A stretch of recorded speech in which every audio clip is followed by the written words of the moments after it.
Guys, what's up? This is AX64 doing a small rant on Socom 4.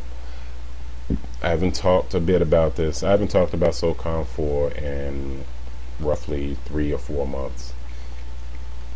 One, due to the fact that they weren't talking about anything that I felt would be of any relevance to anybody trying to play Socom or want to get information about the new Socom game coming out. The only thing they were talking about was single player, and that means dick. That's a waste of time. I don't care about single player. Number two, of course, everybody has a life. I had a life. Things are moving forward. Some things are moving backwards, and I had to deal with them accordingly. But the time has come. They're finally talking about multiplayer details. Zipper, you know, God bless their fucking souls, because they don't get it. I don't know what they call themselves doing these days. They're not listening. They're not listening at all. It's depressing. Socom is dying, dude. It's about to go to shit in a major way. I don't know where to start, so I'll just start from the top, more off the top of my head. One, they've revamped the grenade system altogether. You ever remember that, you know, cute little arc that you used to get when you holding a button and preparing to throw a grenade? Well, apparently they feel that this is no longer realistic. They opted to just take the arc completely out of it. So now you're basically throwing Hail Marys wherever the hell you want, and you're hoping that that grenade lands where you want it to. Newsflash: what's more game changing, a bunch of bullets or one grenade? Realism, huh? Try going into a room full of guys that are armed with your rifle and just shoot, just sporadically shoot, and just shoot. How many guys you think you're actually going to kill? One. Maybe you'll kill one or two and critically wound, you know, maybe you'll kill one, maybe critically wound one, but those guys are going to take you out. Grenades come in a small supply. Why on earth would you not be able to throw them the way that you want to? Your grenade, I don't care what anybody, grenades are game changing. If you have one grenade, you know there's a lot of guys in the room, you lob it in there, you get it, you get it somewhere, like, you know, whoever's near the epicenter or whatever, and a grenade blows up, and next thing you know, you probably the last guy standing, or at least you took a whole bunch of guys out, or you took a few guys out and just critically wounded a bunch of other guys for you to come in and just polish them off. Why would they do that? I have no fucking earthly idea why they wouldn't put precedence on grenades. Now you're just blindly throwing them into a fucking bush, blindly throwing them into a fucking room, and that's if you aim it right. Hopefully it won't bounce off and land in your fucking lap and then you blow up. Yeah, they've changed that. PTT, that basically means push to talk. They've re-implemented push to talk, and they've re-implemented it into the up button, up on the D-pad, which makes, again, no fucking sense. It makes, ergonomically, it makes no sense at all whatsoever. This means you can't run, talk, and shoot at the same time. You know, maybe they want to appeal to us guys, since they like to say we don't multitask well. You know, we don't multitask as good as women. So they figured, hey, these guys can't multitask too well, you know, walking, running, and talking, you know, that's not detrimental, you know, that's not detrimental to survival, not at all. Not at fucking all. How are you supposed to shoot, run, and this is what I'm talking about, guys. It makes no sense whatsoever. Number 3, there's no draws. Basically, what I mean by this is, if you're outnumbered and says maybe, I say 2 against 4, what they'll do is have a quote-unquote 2-minute warning, in which they'll have a small radar, and and that radar will be picking you up if you're on a losing team, which means you can no longer draw any fucking strategies because the clock is against you and these guys are coming down on you. Yeah, these guys, these basically are going to give you an easy button if you're the winning team. You know, there's just, you can't hide anywhere. You know, they're just going to come down and bear down and find you and kill you.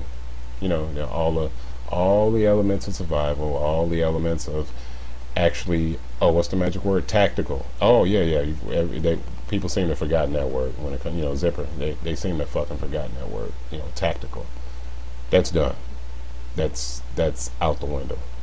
If it's 2 minutes, when a 2-minute mark hits, your ass is grass. It's basically that simple. It's going to force you to have to go out and take these guys undermanned. You know, maybe you don't have enough bullets, maybe you're lacking this, maybe you're lacking that. It's not going to matter. You're basically going to have to go out in a blaze of glory. No sense made. Let's talk about something else, guys. There are no lobbies. There are no lobbies. There are no servers. There are no user UCRRs, basically user created ranked rooms. That's all that's done. Talk about no lobbies. That means if you may want to lounge somewhere in one of the servers and talk to a few guys that come in, hey, is anybody here? Hey, you guys want to have a match? My clan, your clan, you know, want to go and get it on? Sure, we can do that. Yeah, well, let me get my clan mates together and we'll just go from there. Can't do that anymore. There's no lobbies. There's nobody to talk to. And there's no servers. So you know what they're stuck with? Oh yeah, the tried and true element of matchmaking, in which you play against a guy, and I mean, in which everybody with the same, you know, whoever wants to play this and whoever wants to play that, we're all just gonna mash shit together and hope you all have a good game. And then you're never gonna see that guy again.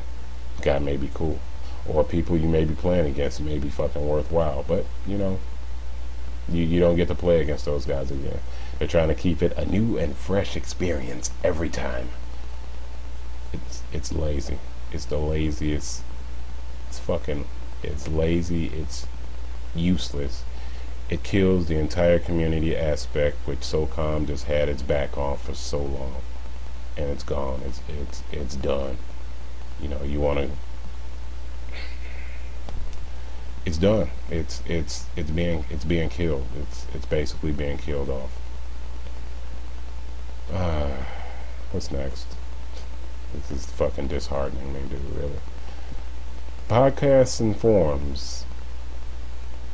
My thought about that is, why do you even have a forum? To Zipper, why do you even have a fucking forum up? Why do you have a forum up when 85, well, I'd say about 75 to 85% of the people are people who used to play Socom too, who want that old experience back.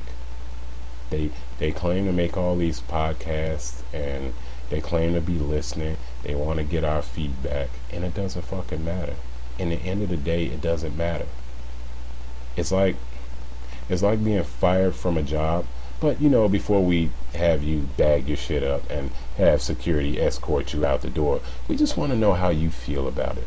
What the fuck does it matter? I'm still fired. It's not gonna change a thing. Why are we trying to talk about it? It feels like fucking psychobabble is what the fuck it feels like. It's like, why do you even bother? Why do you humor me? And that's what they're doing. They humor us into thinking that we have anything to do with Socom. They give you a forum. It's like they give you a forum. They give you a platform on which to talk about what you want on Socom, and it doesn't fucking matter at the end of the day. It doesn't matter. It never mattered. This is gonna be a stretch, and it's gonna slap some people in the face. But I'm starting to think Socom Confrontation was a fucking more original game than this is. Because with Confrontation, they weren't trying to do anything but be Socom. They weren't trying to be Call of Duty. They weren't trying to be Operation Flashpoint. They weren't trying to be any other fucking game other than Socom. They just didn't do it well. And Zipper, they're taking everything. It's like they're taking a new package with old features. They're taking a new package with old features and putting a new coat of paint on it. For whatever fucking reason, Zipper feels like it needs to go after everybody, and not everybody wants to play this game. I don't know why the hell they're going after everyone's target audience. Call of Duty and all and other shooters out here, they're gonna have their fans. They're gonna have people that's gonna stick with them through thick and through thin. And that user base that sticks with Call of Duty is a lot greater than Socom. Why are you going after them? It's like, why are you going after that? I don't know where to stop. I don't know what the fuck to think about this. It's like, with if anyone says they bought Socom 1 like on day one, I would tell them they're lying. Why? Because no one knew about Socom. I don't think anyone knew about Socom. When I bought Socom, I was just looking for something to play. Like I had money out the ass at a PlayStation 2. I just bought a network adapter. I was playing a few games. They were okay, and I was looking for another game to play online. I had no idea what Socom was. I took a shot, and I went and grabbed Socom, and it happened to be a really good game. You know, it's Socom. I can't say Socom was just like, oh, this is a commercial success. I mean, it was a commercial success, but it wasn't the type of game that they just had like out blaring for anybody. It took word of mouth. It took people to tell other people about Socom. And for Zipper to be a bunch of fucking ballless eunuchs, they're so fucking cowardly, and it's killing me. It's like everybody took a fucking risk on buying Socom, and these guys are so fucking unoriginal. There's going to be a part 2 to this. I can't go on anymore without feeling fucking sick to my stomach. So yeah, this is Egg 64, and expect a part 2 of this rant soon, because I got a lot of shit to put out on the table. It's late. I'm frustrated. I need to be up in the morning, but I'm out.